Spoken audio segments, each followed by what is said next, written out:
Assembly Chamber. Sound.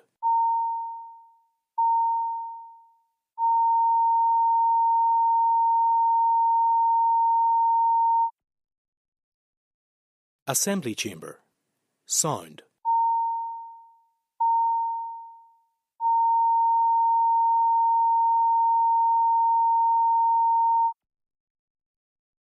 Assembly Chamber.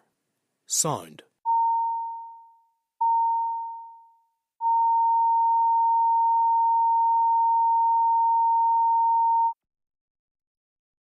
Assembly Chamber.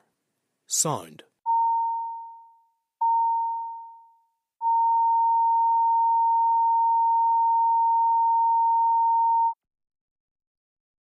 Assembly Chamber. Sound.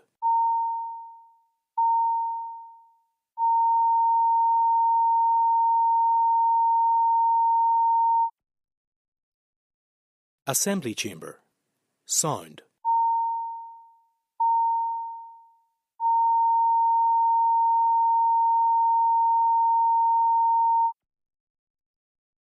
Assembly Chamber. Sound.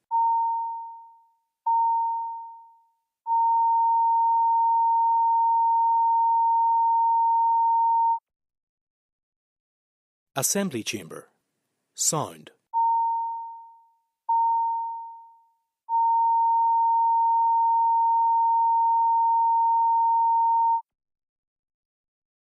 Assembly Chamber. Sound.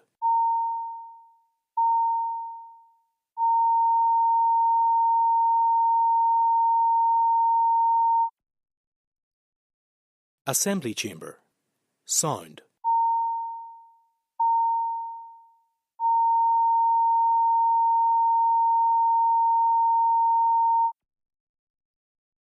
Assembly Chamber. Sound.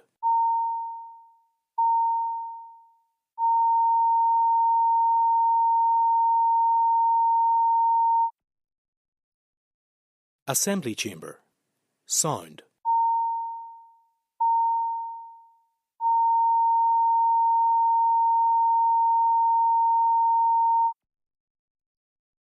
Assembly Chamber.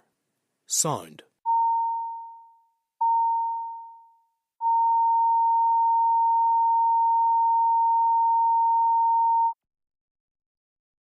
Assembly Chamber. Sound.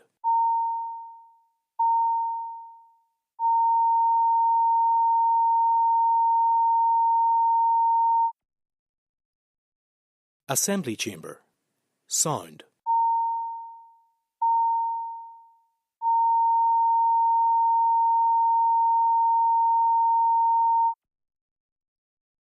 Assembly Chamber. Sound.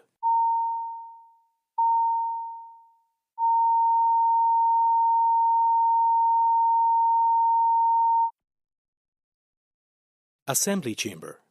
Sound.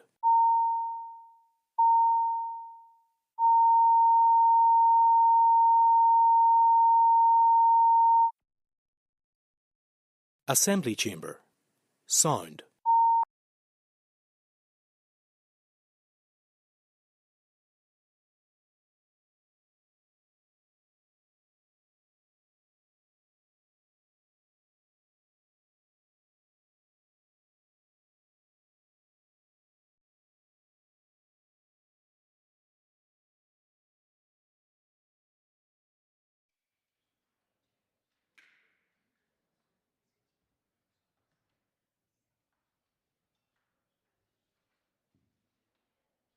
Order, members. We'll recommence the sitting, and it is questions to the Minister for Justice. I call Peter Martin. Mr. Speaker, question 1. Minister. The management of PSNI estate, including acquisitions, is entirely an operational matter for the Chief Constable, who is accountable to the Northern Ireland Policing Board. However, I will continue working with the Chief Constable, my executive colleagues and the Department of Finance to ensure we have a police service that is properly resourced in all aspects for the challenges it faces. Mr. Martin. I can thank the Minister for her answer. Can I ask her, given her department's recent allocation by the Executive of an additional £39.3 million, will police officers now get their pay award? And how long will it take to see much needed additional PSNI officers on the ground to relieve the pressure serving officers are currently under? Minister.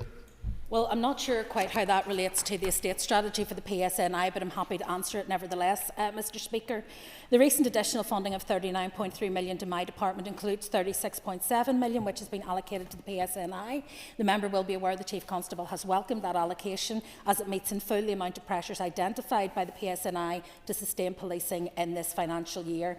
It is now for the PSNI to bring forward a business case for that, but I have given my approval to the recommendations of the PRRB. Minister, during COVID, the Department of Justice had to spend necessarily £4 million on a mass mortuary within Kinnegad. On the sale of Kinnegad, was there any clawback for the Department of Justice for that investment? The investment in that particular piece of work is not something that would be clawed back from the sale of the site. That has already been dismantled. So the sale of the site, as you know, we were able to use the site at the behest of the MOD, and so there's no clawback involved. Cathy Mason. Corlia, question number 2, Lidhill. My department is continuing to oversee a multi-agency programme of work to implement the Gillen Review recommendations. This includes progress against a range of recommendations intended to support child victims of serious sexual offences, including the ongoing delivery of a judge-led voluntary protocol to expedite serious sexual offence cases involving child witnesses under 13 years of age in Belfast and Antrim Crown Courts. An evaluation of the protocol cases in 2023 found there was a 70% reduction in the average time taken between reporting the crime and court disposal.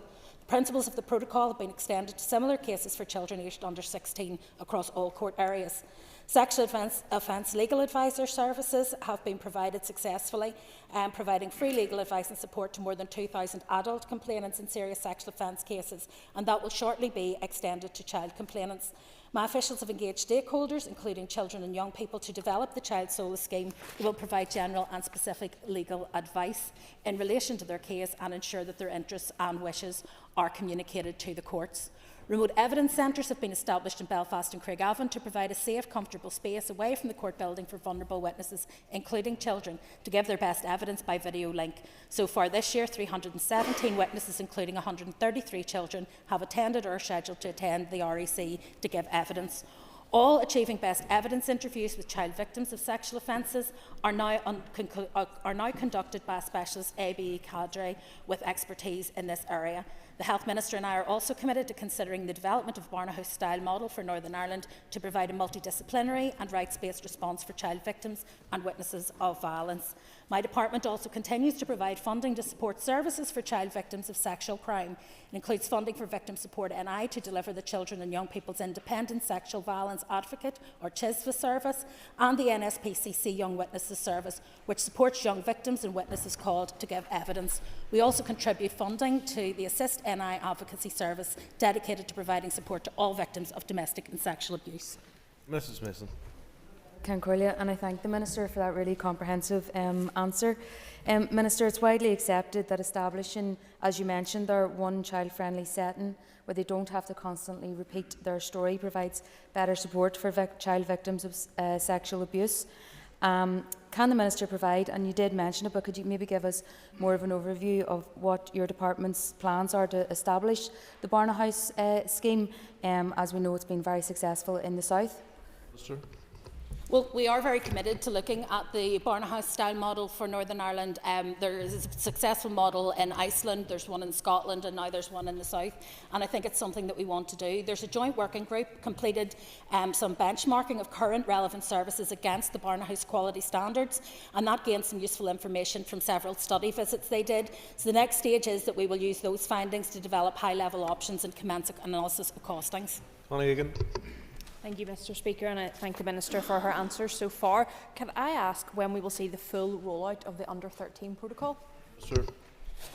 That will ultimately be a matter for the judiciary, and that it is a judicial-led protocol, but I think the fact it has now been extended to under-16s right across the board augurs well for us seeing that more widely extended. It's something certainly that we would support, but also importantly there are other ways that we can assist child victims, particularly those younger child victims. There is some work that we intend to do, as I said, with Child Solace and also extending the REC programme, but there are other pieces of work that we're committed to taking forward, including, for example, a trial of pre-recorded witness statements and evidence.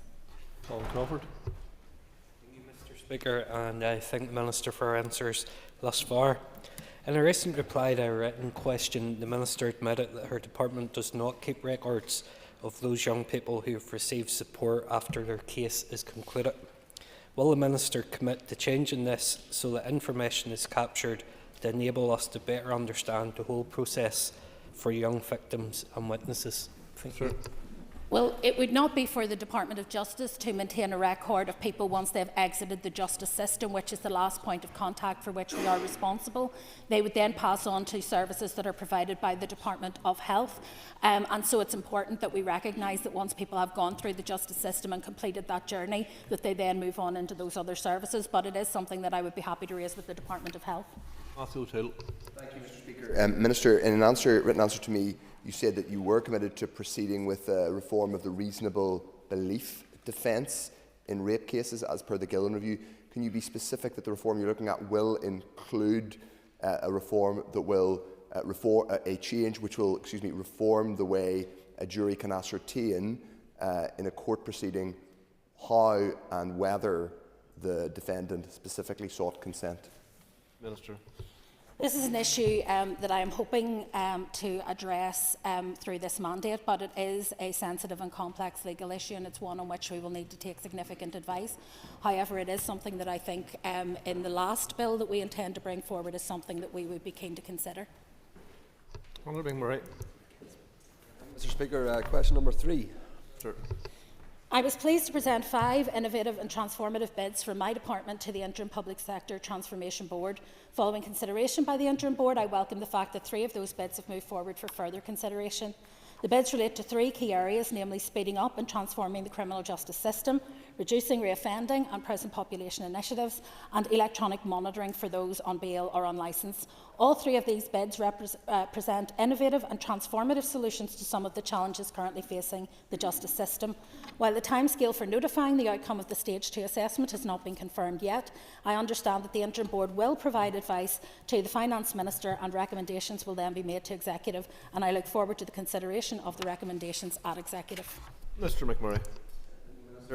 Can the Minister provide further detail on the 3 bids that have been selected for further consideration? Minister.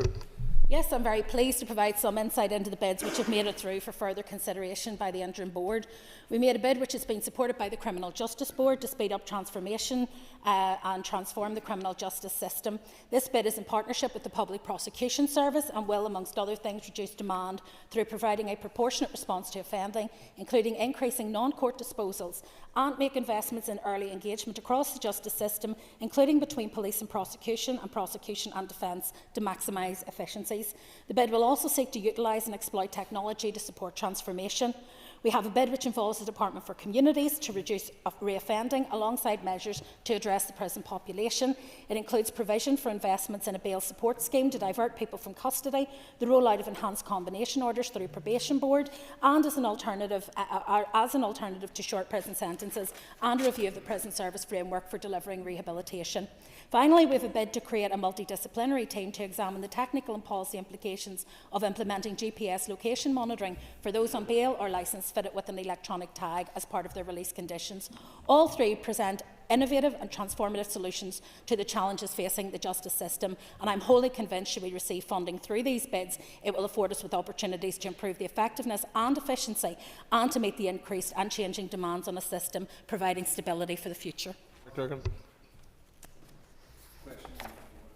Minister. I share the Chief, with respect, Mr. Speaker, I would like to take questions 4 and 8 together. I share the Chief Constable's ambition to increase police officer numbers. However, the reality is that police officer numbers cannot increase without additional funding, which I've been actively working to secure through the appropriate channels. My officials have also been working closely and constructively with the Chief Constable and his team to support the PSNI on the development of a plan to recover police officer numbers to enable the case to be made to the Department of Finance for additional funding.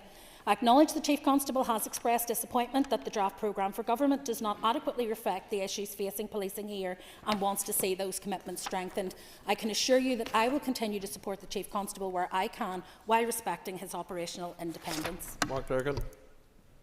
Thank you, Mr. Speaker. I thank the Minister for her answer. The Minister has often asserted her respect for the Chief Constable's operational independence. And I'm glad to hear her provide her support for his operational ambitions. Can the Minister tell us how she will put forward the argument to her executive colleagues around the importance of funding the police to allow them to grow the numbers to those aspired to by the Chief Constable? Minister. Well, this is not in the first instance about the numbers aspired to by the Chief Constable. There is a separate work stream that we are undertaking in parallel with stabilisation processes to identify what the right size of police service should be. And that's a piece of work where we'll be working with the Chief Constable and with others. However, the issue is about what we can do within this mandate, and we have only 3 years left. There is only limited capacity in the training school, and therefore what we are trying to do is add roughly 150 officers to the PSNI each year. The funding for that will come through a business case where we will set out the cost to society if we do not achieve that objective. That would take us up to just shy of the 7,000 officers that has been the target figure that we have agreed for this phase. But it will require support of executive colleagues and the Minister of Finance to be able to get that business case through. Ms McLaughlin isn't in her place. I call Peter McReynolds. I thank the Minister for her answers so far. Minister, if the allocation of funding for policing falls short of that required to facilitate further recruitment, what additional work will you do with the Chief Constable on the stabilisation of policing? I think one of the key things in terms of stabilisation is to ensure that we stave off the attrition and the loss of officers to other parts of these islands. And so I think the recent allocation, which has allowed us first and foremost to allow the PSNI to clear what was left of their pressures, in-year pressures, will put us in a position where we will then be able, as I have already done, indicate my support for the PRRB recommendations with regard to pay. I think that's important. If we don't pay our officers, they will go elsewhere to jobs that are perhaps more straightforward and less stressful. So that is the first stage in the stabilisation process. The second, as I said, is to look to get money for the business case so that we can deliver more officers into the service. And I believe that the executive have expressed, certainly the executive parties have expressed their desire to see that happen. And so I'm confident that that will be taken seriously as a bid going forward. And the third strand is to look at what shape the police service should take in the years ahead in terms of overall numbers. And I know that from the report that the Chief Constable himself had commissioned, they reckoned somewhere between 6.9 and 7.2 was about the right number. So we're now looking to see how we can get that and maintain it going forward. Danny Donnelly. Thank you, Mr. Speaker, and thanks to the Minister for her answers so far. Question 5, please. Minister. I'm committed to ensuring that the risk posed to victims of domestic abuse is assessed and managed as effectively as possible. Members will be aware the Leonard Consultancy conducted an independent review of the Multi-Agency Risk Assessment Conference MARAC arrangements on behalf of all strategic partners involved. The review examined MARAC's operational effectiveness and identified potential learning and opportunities for improved effectiveness. My department has now established a dedicated multi-agency working group to consider and respond to the findings of this review with a view to strengthening the response and protections for victims of domestic abuse. The group's key objectives are to identify costed recommendations for a new multi-agency risk assessment arrangement and supporting processes, to improve risk assessment and management in order to increase the safety of victims of domestic abuse and reduce the risk posed by perpetrators of domestic abuse. The working group plans to hold a series of facilitated workshops to work through and agree recommended changes for how new arrangements should operate. Through these workshops, members will consider how to build in a person of concern focus in order to ensure that new arrangements will focus not only on reducing the risk to the victim, but also on reducing the risk from the person of concern. I'm confident this work will result in a robust multi-agency arrangement which will make material difference to the safety of high-risk victims of domestic abuse. Mr. Donnelly. Speaker, and thanks to the Minister for that answer. Could I ask the Minister if she is considering more immediate interventions for high-risk victims? As part of the work that we're undertaking, we are exploring the potential to pilot arrangements for a daily risk assessment meeting, or a DRAM, which would operate in support of MARAC in the first instance, but would look at more immediate interventions for high-risk victims. We're also exploring how to pilot these arrangements within a single health and social care trust area, building on already established partnerships between Trust and PSNI. We hope to launch this pilot in January and run it until the end of the financial year 25-26, with an evaluation to follow. Ciara Ferguson. Mr. Speaker, I would like to ask the Minister, or the Minister, in relation to MARAC, what consideration will be given to a child or children of victims of domestic abuse?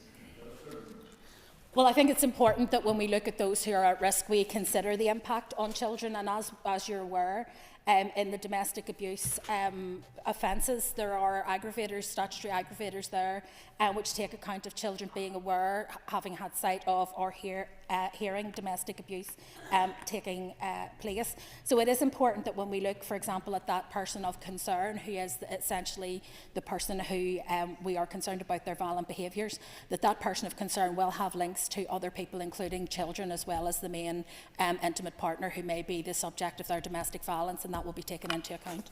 Ross Bradley. Mr. Speaker, question 6. Mr. Provision of stable accommodation for those on release from prison is a critical factor in ensuring desistance from reoffending and resettlement back into the community. Whilst responsibility for the allocation of housing sits solely with the Department for Communities and the Northern Ireland Housing Executive, the Northern Ireland Prison Service takes a proactive approach to preventing homelessness by ensuring that everyone coming into custody is assessed and those with accommodation needs are given appropriate support. A number of initiatives are in place with statutory and voluntary and community sector partners to mitigate against the risk of homelessness for those leaving prison. Despite these measures, 265 prisoners were released from a custodial sentence without a permanent forwarding home address between the 1st of November 2023 and the 31st of October 2024. Mr. Bradley. Thank you, Mr. Speaker, and I thank the Minister for her answer. But Minister, can I ask you, what has your department had discussions around the enhanced pre-release housing assessments, strengthening partnerships between prisons, local councils and homelessness charities, or introducing a mandatory post-release housing plan? What regular audits and reviews of prisoner reintegration strategies has taken place thus far, considering the immense stress on housing throughout Northern Ireland at the present time? Well, there are a number of initiatives that are in place to mitigate against the risk of homelessness, but to be clear, when somebody leaves prison, they leave the care of the prison system and the Department for Justice. And we cannot, for example, retain people within custody or deprive them of their liberty at the end of their sentence on the basis that they don't have anywhere to go. So prisoners will often not share the information with us. Many of the people we have said haven't given us a forwarding address. It's because they are not obliged to once they have discharged their sentence. It is widely acknowledged that there is a lack of suitable social and affordable housing, and this is felt acutely by those who are leaving prison.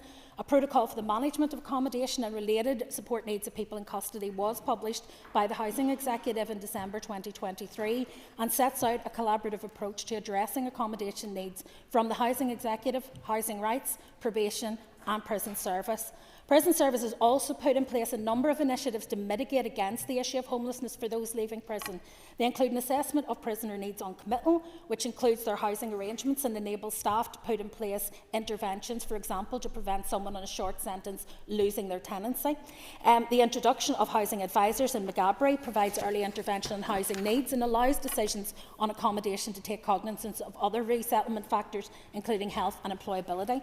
The use of approved premises to enable appropriate support and supervision arrangements to be put in place for high-risk offenders who are subject to public protection arrangements in Northern Ireland, and the introduction of a partnership project between Highbankwood College and Belfast City Council Complex Lives, looking at how better information sharing at committal and release could support those females most at risk of chronic homelessness. However, it is not an issue only for the Department of Justice or even primarily for the Department of Justice. We are willing to play our role in a collaborative effort with other departments to ensure that we do better by those who leave custody. We know that having a home is one of the main reasons why people desist from offending. Linda Dillon. And thank you to the Minister for the answers so far. Minister, you'll be well aware that many of those who are homeless on leaving prison, it is down to addiction and mental health issues. So what are you doing to ensure that those prisoners, when they are sentenced and in prison, are getting the assistance and help and intervention that they need around mental health and addiction? And can we be given reassurance that every sentenced prisoner with these issues is actually getting the intervention and help that they need? Every prisoner who is committed to our care, whether on sentence or on remand, will be asked questions and can share information with us up to the point they wish to do so in terms of any historic issues with their mental health or with addiction. There are therapeutic services, but they're not provided by Prison Service. They're provided by the South Eastern Health and Social Care Trust, as is all of the health care for prisoners. But there are other interventions that are made within the prison setting in terms of trying to deal with addiction, deal with the trauma that often predates the addiction, and dealing with mental health issues and providing correct support. The key to this is to try and ensure that that through-the-door support continues and that there is continuity of provision in the community. And unfortunately, as many of you will recognise from working with your own constituents, it is the lack of community-based interventions around addiction and mental health that are often the stumbling block for people on release from prison, rather than the absence of those supports in the prison. Stuart Dixon. Thank you, Minister, for your answer so far. Minister, would you agree with me that your department and the Northern Ireland Prison Service have made a major contribution to assisting those leaving prison and with their housing by changing the day of release during the week? And also, would you agree with me that providing stable housing helps to stop reoffending? Well, absolutely. If people have housing, if they have employment, if they have family support, then they are much less likely to offend in the first place and indeed to reoffend. So it's a huge part of the work that we do in terms of rehabilitation. In terms of bail and remand reviews, that is a decision that was taken by the Lady Chief Justice when we had discussions with her in respect of the vulnerability of people being released often on a Friday afternoon when mainstream services have ceased for the week and then are left to cope over the weekend without that support. And I think that that initiative that she has piloted by moving forward those reviews to earlier points in the week, so that when people are released from custody they have access to those services, is hugely beneficial, and at least gives people an opportunity when they're released into the community again to be able to make the best start possible. Middleton. Number 7, Mr. Speaker. With your permission, I want to answer questions 7 and 12 together. I condemn all acts of violence that endanger the safety and well-being of women and girls. In recent times, we've seen an increase in reported violence, including attacks in the Derry and City and Strabane District Council area. My department is continuing to work collaboratively with other key departments to help eradicate violence against women and girls. This includes work under the Domestic and Sexual Abuse Strategy, which is led by my department and the Department of Health, and which builds on new offences and measures that I introduced in the last mandate to tackle domestic abuse, non-fatal strangulation and stalking, which are actively helping to keep women and girls safer. We know that women and girls are not exclusively affected by domestic and sexual abuse, but they are disproportionately so. And so the measures to address domestic and sexual abuse under the strategy will also directly contribute to broader goals of ending violence against women and girls. The delivery of the outcomes and objectives under the strategy is supported by a 3-year action plan, which sets out a range of specific actions that are intended to create a lasting change. For the 2024-25 financial year, a ring-fence budget of £1.62 million has been prioritised from the Department of Justice's core budget to support the delivery of cross-departmental work to tackle domestic and sexual abuse. Speaker, and can I thank the Minister for her response. Minister, as the Minister for Justice, what measures are you taking to actually increase confidence for women and girls in the justice system and ensuring that they get proper access to support as well? With respect to support for victims, most of that support is provided via other departments in collaboration with my own department. However, there are a range of cross-departmental priorities where we have allocated funding in terms of the Assist Advocacy Service, advocacy for the families of victims of domestic homicide, training for law enforcement and other frontline professionals, support for domestic homicide reviews, interventions such as Operation Encompass, the development of educational resources within CCEA Hub, all to support prevention of domestic and sexual abuse. There is also funding coming in this area from the Executive Office in order to fund the executive strategy for ending violence against women and girls. So from my perspective, in terms of building confidence, it is about ensuring that people get the service that they need at the time when they need it. And that means if they don't get the service they need at the time when they need it, then they know the routes to be able to make complaints about that. It is important that people are familiar with the victim and witnesses charters, that they understand their entitlements and their rights, and that they feel confident enough to exercise those even in a point of crisis. Cara Hunter. Thank the Minister for her answers so far. Understandably, women right across the North West are still feeling very unsafe. There's been a community response with self-defence classes in Limavady, which I think is brilliant. Can I ask the Minister, since these attacks just weeks previous, has she engaged with the local PCSP in Derry and the wider North West area? Yes, we have, through the department, engaged with the PCSP in terms of additional funding and how they're spending the money that they have at the moment. It is something I'm aware, for example, that the PSNI have increased patrols. The PCSP also has, I think, some additional measures in place where people can, for example, get alarms from some of the PCSPs that they can carry with them for additional reassurance. So there are some challenges, and it is not an easy issue. Ultimately, my department mainly leads on the issue of policy. And there are no quick policy fixes to violence against women and girls. The operational side, in terms of the delivery of service, generally falls to those arm's-length bodies over which I don't have direct authority and control. But it is important to say that we have engaged both with the local community and with the PCSP and with the PSNI to ensure that they have the resources available to them to be able to do the work that they need to do in this context. And it is important to say that if people remain fearful, if people remain afraid, that is something that is, to me, unacceptable. We need to change the culture, both in this place and in other places where it is acceptable either to be aggressive towards women or violent towards women or abusive towards women. And until we get that right in this House as everywhere else, we will not see a sea change in terms of how women are treated on our streets. Shielguy. Mr. Speaker, and thank you to the Minister for her answers. Can I ask the Minister how she is targeting or focusing on perpetrators of abuse against women and girls? There are a number of programmes that we have in terms of perpetrator programmes which allow us either through self-referral or through police referral to engage directly with us. So for some time now, the Department has been funding the Promoting Positive Relationships programme run by Probation Board for Northern Ireland, and that aims to provide men who are alleged to have been abusive within their intimate relationships and whose children have been assessed by social services at risk with an opportunity to engage in intervention involving an integrated group work programme. The purpose of that programme is to lead and develop knowledge and skills so that they can have healthy, non-abusive relationships. Also, as part of the new DSA strategy, the Department is undertaking work to look at costed options to enhance measures to address such behaviours.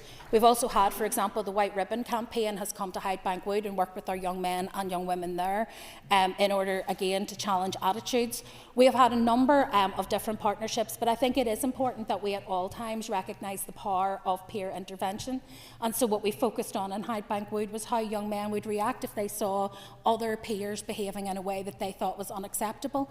And I think that that's something that we can all learn from when we see someone behaving in a way that is aggressive, that is unacceptable, that we are not afraid to speak out and to stand up for the person who may be fearful. Thank you, Minister, for your answers so far. Can the Minister outline how many times her department has engaged with the Director of Public Prosecutions where sentences for violence against women and girls have been too lenient, and how many sentences this applies to? Thank Minister. you. First of all, it would not be appropriate for me as Minister or for my department to engage directly with the Director of Public Prosecution or the Judiciary with respect to any specific sentence, because they are completely impartial and independent of the department, and it is right that they should be. However, the issue of sentence leniency is something that we do discuss, for example, at the Criminal Justice Board, in terms of the perception that that creates in the community and the fact that people often feel frustrated that having managed to get someone convicted for a serious offence offence, they then find that the sentence does not appear to match the crime. And that is a conversation we have. There are already powers for the Director of Public Prosecutions to appeal sentence against leniency. Those powers are slightly convoluted and complex, and so one of the things that I hope to do in one of my future bills in this mandate is to simplify and expand the list of sentences that can be appealed for leniency to make that process much easier. Move to topical questions. Call Justin McNulty. Minister, frighteningly, 103 murders here have been with a domestic abuse motivation between 2004 and 2021, and it's estimated that there's more than two-thirds of women and 50% of men who suffer domestic violence by a partner do not report it to police. What steps can you commit to taking in conjunction with the Minister of Health and the Minister for Communities to enhance the provision of refuges and to improve crisis intervention, support and recovery services, and also to enhance access to justice for people fleeing abusive and violent relationships? Well, I think the first thing to say is that I share the member's concern about the rising number of domestic-related homicides in Northern Ireland. It's one of the reasons we have introduced domestic homicide reviews, and the learning from those, I believe, will be instructive in terms of ensuring that our partners who are responding to this at an operational level are able to do so better and to constantly refine and improve their performance in that regard in terms of protecting the public. It's also important to say, Mr. Speaker, that I came here today straight from an event on International Men's Day to acknowledge the number of male victims of domestic and sexual abuse who often struggle both through the stigma around admitting that they are victims of abuse, but also the difficulty of accessing services.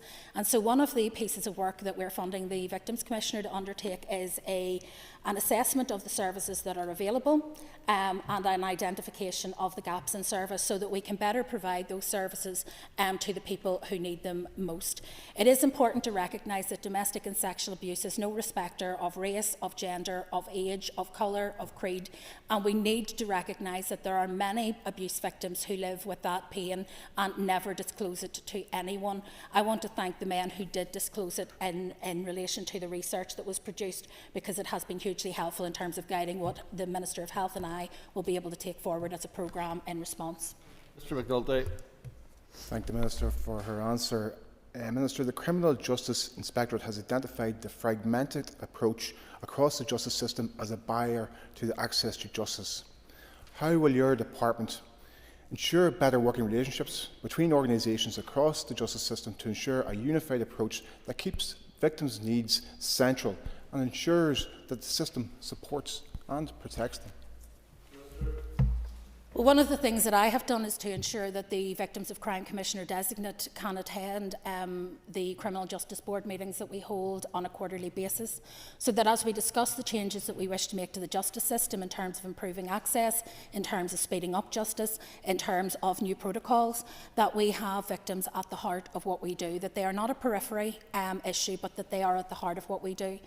Relationships within the various justice organisations, I think, are less of an issue than perhaps some of the barriers that we face through discontinuity in terms of our IT systems and some of the kind of practical measures that are in place.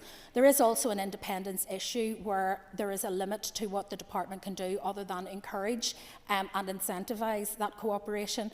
But I have to say that I find those who sit around the board table at the Criminal Justice Board to be fully committed to trying to ensure that they make the journey for victims as seamless as possible. But where that does not happen, again, I would ask people, if someone comes to you and makes a complaint and feels that they have been ill-served by the justice system, make them familiar with the Victims and Witnesses Charter, and where you feel that they have been let down, make a complaint.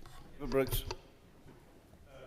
Thank you, Mr. Speaker, and on thank you, Minister, for her answer so far. And on the same issue, the report that was brought out this morning, which I think was a very important report to shine light on some of the issues that are going on. There has been the focus on violence against women and girls, rightly, given that they face these issues disproportionately.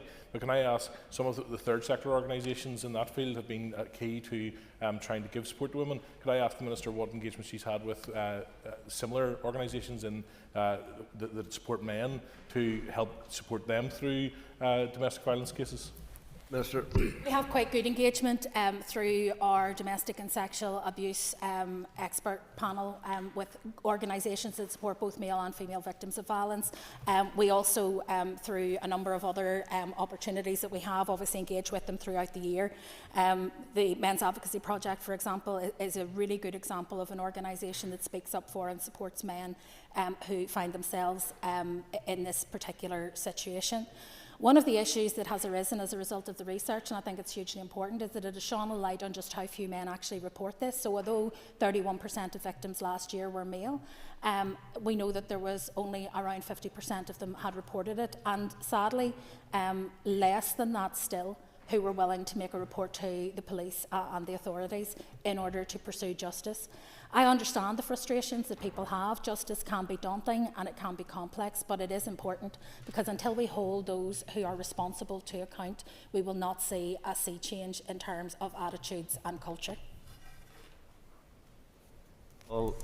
David Brooks. Thank you, Minister. Could I ask, we understand that from the report that some of those issues around the lack of refuge and also access to family may be barriers to men coming forward. I understand that's not all within your remit, but do you plan to have conversations with other ministers to see how men can be supported across the executive? Minister. It's not just something I plan to do, it's something that I have been doing. I mean, I recently at a constituency level wrote to the Minister for Communities regarding the fact that if you are the non-resident parent, even if you have equal custody, shared custody, you're only entitled to one additional room in your house by dispensation. If you have 3 children, all of different sexes, where are they all supposed to go in that one room? And so it denies men the right to be able to take up their shared custody arrangements as they ought to be. And so there are real issues in terms of our processes and procedures that need to be more nuanced, because the issue, of course, for the housing executive is that they're saying, well, you can't double count the same people twice. Well, unfortunately, in blended households and in separated households, you need to, if you're going to be able to maintain relationships. Those are issues that we are trying to work our way through. They are not easy to resolve, but they are important that they're resolved. And it's also important to say that my own department will be introducing a small grant scheme hopefully in the next few weeks. And I would encourage organisations that work in this particular space to come forward and make application, because whether it is to do studies around the prevalence of this, whether it is to provide frontline support to people, I think it is something that we would certainly be very open to funding. Michelle Guy. Michelle Guy. Apologies. Can I ask the Minister to outline the current population of Northern Ireland's prisons? On the 1st of November 2021, the Northern Ireland prison population was 1,559. On the 1st of November 2024, it was 1,925, an increase of 24%. Whilst the population position has not become precarious as quickly as we had expected, it remains highly challenging and very finely balanced. Pressures continue to be felt most acutely in Maghaberry Prison, where over 450 prisoners are sharing a cell on a daily basis. Mrs. Guy. Thank you, Mr. Speaker. How are these numbers affecting resourcing pressures within the prison service? Well, my focus and the priority of the Director-General is to ensure Prison Service has the resources it needs to ensure that it can focus on its key priorities. That is keeping people in custody safe and secure, and that includes those who work in that environment, and supporting individuals in their rehabilitation and resettlement post-prison. That's why I gave approval for officer numbers across the Prison Service to increase by 75.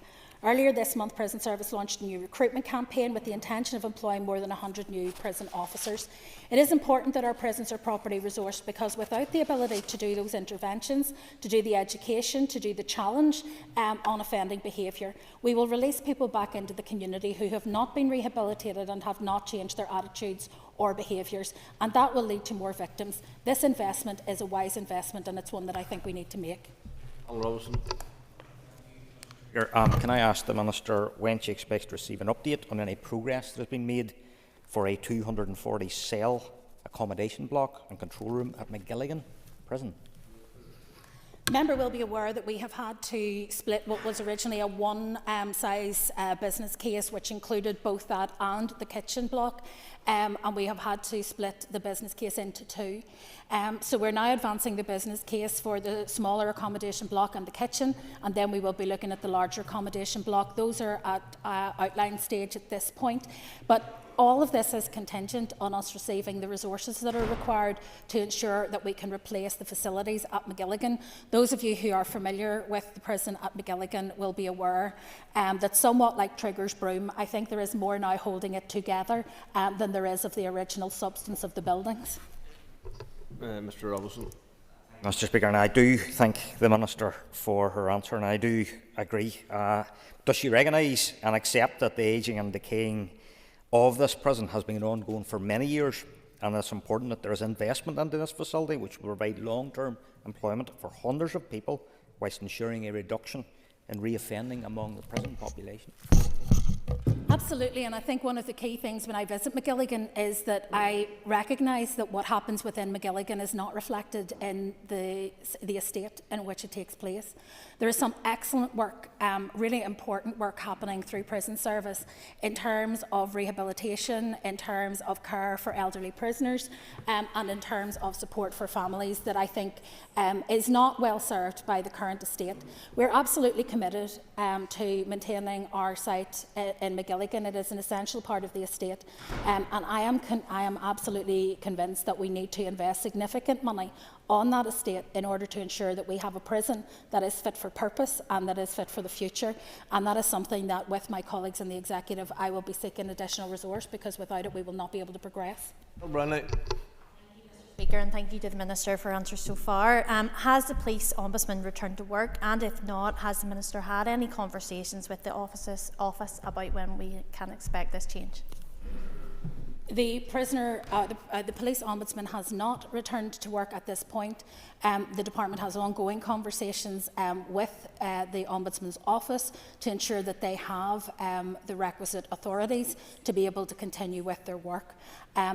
We have no indication at this point in time as to a date of return for the Ombudsman. Just in terms of that then, has the Minister had any contact with the Ombudsman about the release of the Kingsmill report? Minister. With respect to the release of reports, the authority is already there for the Chief Executive and the Chief Investigator. They have already received the delegated authority which would allow them to release those reports. So the absence of the Ombudsman is not a barrier to the release of those reports. All right, Harvey. Mr. Speaker, could the Minister provide an update on our Department's discussions with the NI Bar Law Society in relation to legal aid payments, both in terms of delays on payment and payment increases? Thank you. Sure. With respect to my engagement with the Law Society and the Bar Council, those are ongoing. I will be meeting the Bar of Northern Ireland tomorrow. I met with the Law Society last week. As you know, I intend, Mr. Speaker, to bring a statement to this House in which I will set out my response not only to the Burgess review, but also to wider issues across the legal aid landscape, so not only criminal but also family and civil legal aid. And I think it's important that I engage with the sector around that. With respect to payments, we have been able, through easements within the Department, to allocate additional resource to the legal aid budget, which means that as of today, we are about £1 million shy of the maximum spend last year of £114 million, which is, I have to say, the highest spend in any part of these islands. Mr. Harvey. Okay, Minister, I was going to ask you, would you maybe consider reallocating some of the £13 million earmarked for the new prison cafe at McGilligan to help address the issue, but you're obviously already addressing it. Thank you. Minister. Mr. Speaker, I do find it slightly ironic that one member of the DUP is here asking me to spend more in McGilligan while another is here asking me to spend less. The simple answer to your question is no, I wouldn't consider it, because first of all, it is capital investment for McGilligan, and that money is being invested in a very necessary development, so we can feed our population, so that we can train them in hospitality, and I believe it is essential. But also, what we lack in terms of legal aid are two things: a sustainable model and revenue funding, so it wouldn't be appropriate for me to move capital to revenue. Nick Matheson. Thank you, Mr. Speaker. Can the Minister provide an assessment of the effectiveness of domestic homicide reviews? Your challenge is to do that in 30 seconds, Minister. Well, I think they provide us with an opportunity for organisations to reflect on policy and procedure and determine if they can be amended or improved. I think they're vital in terms of how we keep people at risk from domestic abuse safer. To date, 4 executive summaries have been published. Some of the recommendations from those have already been implemented, and work to implement the remaining are still underway. Well done, thank you. And that draws to a conclusion questions to the Minister for Justice. If members would take their ease, and we will resume the previous item once the chair changes.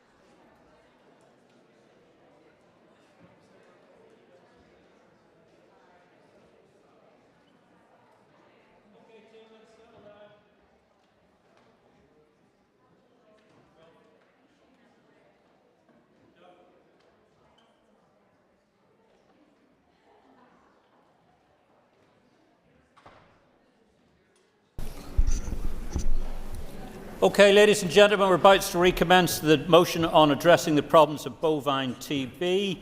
Can I ask Michelle McElveen to move the amendment, please? Moved. Thank you, Michelle. Michelle, you will have 10 minutes to propose and 5 minutes to wind. All other speakers will have 5 minutes. Michelle. Thank you, Mr. Deputy Speaker, and I'd like to thank the movers of this motion for highlighting this important issue facing livestock farmers across Northern Ireland. It's something that all of us who represent rural constituencies are acutely aware of, and many of us have referred to in other debates and through questions to the Minister. The eradication of bovine TB became departmental policy in 1964, but 60 years later, the incidence of the disease remains high.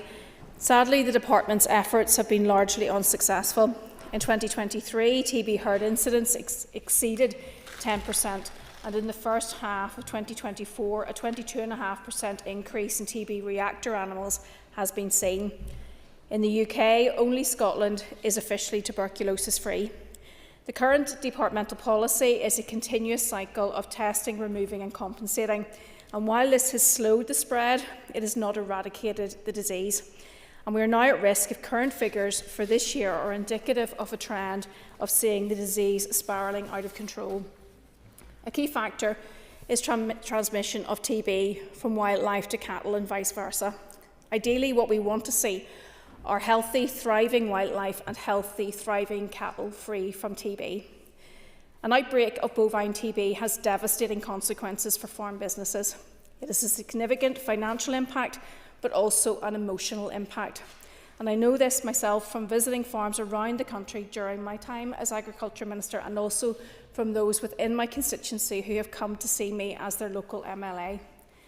Not every farm has a handling pen, and those that do may only have one in one area of their farm. This could result in a farmer spending the day gathering up cattle for testing. And there are further costs with setting up isolation units and cash flow problems if cattle fail a TB test. Our farmers are desperate for support and an effective plan to eradicate bovine TB. The status quo will also continue to cost the taxpayer millions each year, millions of pounds which could be spent in other ways if the disease was brought under control. As we know, all TB reactors are removed for immediate slaughter, and sometimes this may include full herds if deemed necessary to stop the spread of the disease. We also know the Department pays compensation for animals testing positive for TB at 100% of the market value. We know that just under £55.7 million was spent by the Department in tackling the disease last year, and given the increase in TB reactors seen so far this year, this will rise further. Given these rising costs to the public purse, the Minister needs to look at a range of options to address this problem, and this includes wildlife interventions. Mr Deputy Speaker, badgers are a much-loved animal and are symbolic of the British countryside. However, we know that the presence of badgers or access to badger-contaminated material, such as silage clamps, is one of several risks that increase the likelihood of infection, and farmers are of course alert to the need for biosecurity. It also included is slurry spreading and the nutritional status of the animals. The scientific literature on the subject repeats this time and again. A review of the risk factor literature relating to the UK and Ireland, which was carried out by the Animal Plant Health Agency, which reviewed 4,255 papers, concluded, and I quote, "Despite differences in study design and location, some factors are consistently identified, e.g. herd size, bovine TB history, presence of infected wildlife. So it would be foolish when bringing forward a comprehensive and holistic bovine TB strategy to ignore the need for some kind of wildlife intervention, hence the need for this to be explicit in the motion. Important work on genotyping isolates of TB have been carried out, which informs research on the subject. This was shown that strain families can be identified, which show that TB infection is local. It also shows that the strain types found in badgers very closely matches the strain types found in cattle in the same location. This indicates an intimate connection between the species and the transmission of infection. However, it doesn't explain the direction of infection. However, genome sequencing has indicated that transmission occurs both ways. However, disease modelling consistently shows that having a wildlife reservoir of infection is key in maintaining the bovine TB epidemic. O'Hare and others advised that the simplest scientific explanation was that the reservoir is the infected badger population. Crispell and others reached the conclusion that, and I quote, "transmission occurs more frequently from badgers to cattle. In fact, 10.4 times more frequently, and that control operations should target both cattle and badgers." Downs and others stated, and I quote, "Britain and Ireland may occupy a Goldilocks zone for bovine TB. Factors highlighted in this review include the presence of a sufficient wildlife reservoir." This shows why it's important to address the problem in wildlife as part of any strategy. Intervention is shown to have a measurable effect on bovine TB, and this is an important indicator of the contribution that badgers have on the spread of infection. There are a range of measures that could be looked at in terms of wildlife intervention beyond a simple cull. Culling, whilst seen to be effective within those cull areas, can actually have a detrimental impact by disturbing badger social groups and increasing the ranging of badgers. And this could spread TB to new badger groups and put other areas at risk. But also, culling is not a long-term solution. Alternatively, there is vaccination instead of proactive culling. However, vaccinations are only effective on unaffected animals, meaning that a vaccination strategy would leave a large number of infected badgers, which in turn would lead to ongoing transmission of TB between badgers. The alternative, which could be considered, is a test, vaccinate, remove approach. And this requires all or almost all badgers in an area to be captured and tested. The test must also be very accurate in correctly identifying those badgers which are infected and those which are not. This approach was trialled in Northern Ireland over a 5-year period as part of a research project rather than a pilot intervention or a DERA intervention policy. But the effectiveness of the approach has not been tested appropriately to produce reliable data, as too low a number of badgers in the local area were trapped, meaning a significant proportion of infected badgers would still have been at large. The test, vaccinate and remove approach does come with significant costs, and it is very intensive. The cost of the research project over 5 years, covering an area of 100 square kilometres, was around £4.5 million, and this resulted in 108 badgers being removed from a total of 1,240 captured, at a cost of around £3,700 per intervention. The stated direction of travel in England and the Irish Republic seems to be vaccination following a reduction in the badger population, and this would still require a substantial proportion of the badger population being vaccinated over significant areas to ensure that the desired result is achieved. In the DUP, we recognise that vaccination will play a key role in long-term strategies to eradicate bovine TB, both in our herds and in the wider wildlife population. We also recognise that this is some way off. If there is to be a deliverable strategy to address the continued rise of bovine TB in Northern Ireland, the Minister will have to make some difficult decisions, and those may be ones that he personally is uncomfortable about, but are needed to address this problem for the good of the industry and wildlife in general. We need to see meaningful progress. We need a balanced strategy with the aim of eradicating the disease rather than managing a failed policy which is costing tens of millions of pounds every year. The Minister must also look at all of the evidence and bring forward a delivery plan and potentially legislative provisions that will deliver the best outcomes for farmers and for our wildlife. There's an acceptance, Mr Deputy Speaker, by the farmers of what they need to do and what they are doing, but the Department needs to address the fundamental and underlying problem, and I look forward to the Minister's proposals over the next few weeks. Thank you. Thank you. And you didn't take your full 10 minutes as you said you were going to. Thank you. Call now John Blair. Deputy Speaker, thank you. I'm speaking in my capacity as a member of the Committee for Agriculture, Environment and Rural Affairs, also in my role as the Alliance Party's DAERA spokesperson, and mindful too of my role as Chair of the All-Party Group on Animal Welfare. The starting point for me has to be that the statistics speak for themselves when it comes to bovine TB. In the past decade, over 278,000 cattle and over 230,000 badgers have been killed in efforts to control the disease in the United Kingdom. DAERA figures state that here, 1 farm in 10 has experienced the difficulties associated with a new TB breakdown in the past year. Further, DAERA figures have quoted a £55 million spend by the Department in the last financial year, and it is said that this may rise to approximately £60 million for this financial year. In a time when budgetary pressures are so severe, this is money that could have been spent on other vital initiatives across the Department. As many speakers in the Chamber today, no doubt, and on previous occasions have expressed, this is not solely an issue about cattle. This disease affects our economy, food security and the welfare of both wildlife and livestock.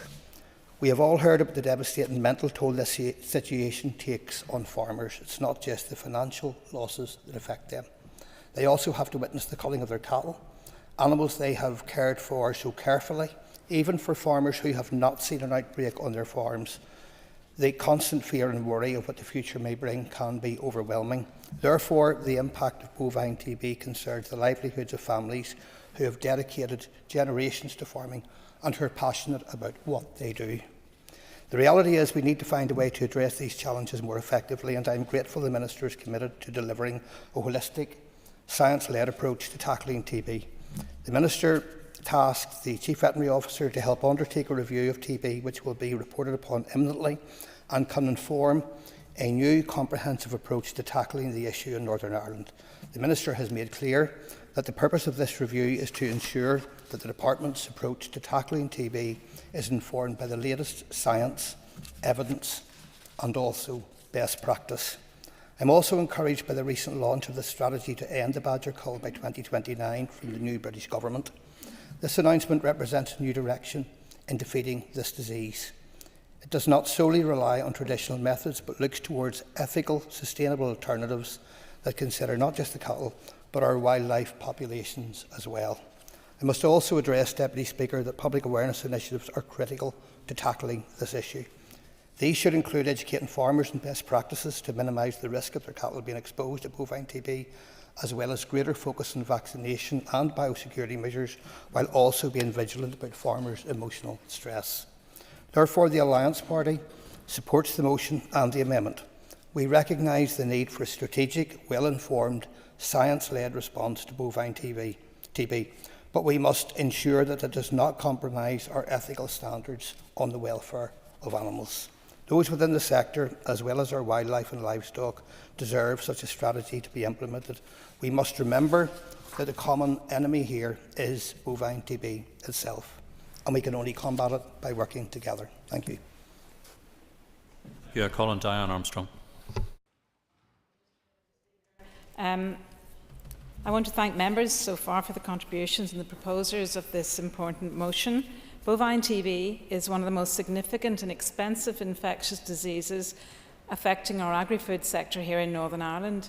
As an MLA for the rural constituency of Fermanagh and South Tyrone, where TB rates are amongst the highest in the country and well above the Northern Ireland average, I often hear about the devastating consequences TB has had on our cattle farmers and family farms. TB impacts the very fabric of our rural communities. Our farmers, who dedicate themselves to ensuring our food supply, endure significant emotional and financial hardships due to this ongoing disease, as has been referenced by many other members. The loss of livestock, rigorous testing protocols and movement restrictions create a relentless cycle of challenges that must not be overlooked. The financial cost of